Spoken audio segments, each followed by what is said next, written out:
आम्हाला 4,000 रुपये तरी किमान आम्हाला हा पहिली उचल ही आम्हाला मिळाली पाहिजे.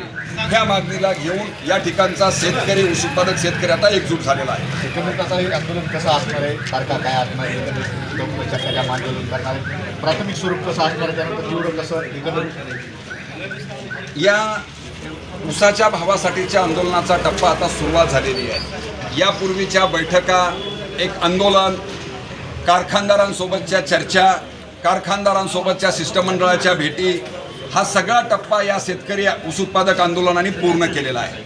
आता त्यांनी इशारा दिलेला आहे की उद्याच्या 24 तारखेला माजलगावच्या परभणी चौकामध्ये संपूर्ण चक्काजाम करून या जिल्ह्याच्या प्रशासनानं कायदा आणि सुव्यवस्थेचा प्रश्न निर्माण होणार नाही.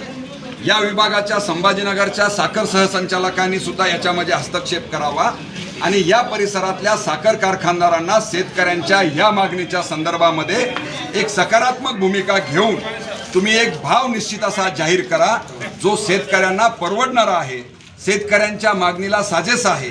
अशा प्रकारची मागणी त्या आंदोलनामध्ये असणार आहे. आणि जोपर्यंत या ठिकाणचे कारखानदार, या ठिकाणचं प्रशासन या आंदोलनाची योग्य ती दखल घेणार नाही तोपर्यंत तो चक्काजाम आंदोलन चालू ठेवण्याचा निर्णय या आंदोलकांनी घेतलेला आहे. एकंदरीत पाहायला गेलं तर वैजनाथ साखर कारखान्याच्या विक्रीवरून सुद्धा आता वातावरण तापलेलं पाहायला गेलं तर काही मुद्दे समोर येतात. 20,000 शेतकरी, 20,000 सभासद किंवा काही जण म्हणतात 13,700 शेअर्स आहेत, त्या सगळ्या गोष्टी आहेत. लेकिन परंतु त्या शेअर्स धारकांचे पैसे देणार कोण यावर तुम्ही बोलायला तयार. आज प्रामुख्यानं एकूण बीड जिल्ह्यामधल्या ऊस उत्पादकांच्या समोरचा मुख्य प्रश्न आहे तो आम्ही या नैसर्गिक आपत्तीमध्ये सुद्धा आणि मोठ्या प्रमाणामध्ये वाढलेल्या खताच्या आणि उत्पादन खर्चाच्या किमतीमध्ये आमच्या ऊसाला भाव मिळणार आहे की नाही, हा प्रश्न आज आमच्यासोबत आहे.